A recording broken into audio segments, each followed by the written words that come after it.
Soanao ny fokoany i Jesosy io, dia ho eo anilana iondanamina, na dia ratsy aza ao Jesosy no niotako, aza dia ambopoana ity foko mahantra, dia hiantso anao ny fokoany i Jesosy io, dia ho eo anilana iondanamina, na dia ratsy aza ao Jesosy no niotako, aza dia ambopoana ity foko mahantra. Azelazelo fa mahantra ao Jesosy io,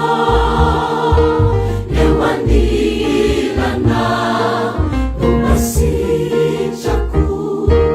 Azelazelo fa mawaiza mo ao Jesosy io, ratsy eliana azilazanao azo ity foko aneka, tsy mba manana saiba ianteherana, afa-tsy anao Jesosy io.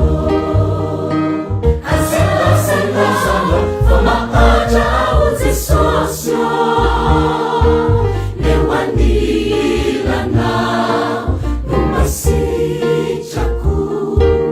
Azelazelo fa mawaiza mo ao Jesosy io, ratsy eliana azilazanao azo ity foko aneka, tsy mba manana saiba ianteherana, afa-tsy anao Jesosy io.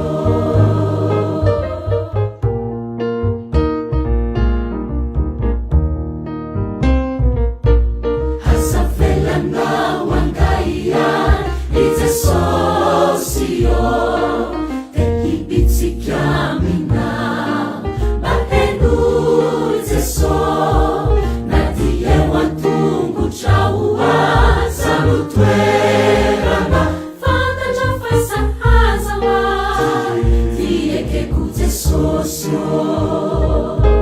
Hasavelanao angaian i Jesosy io,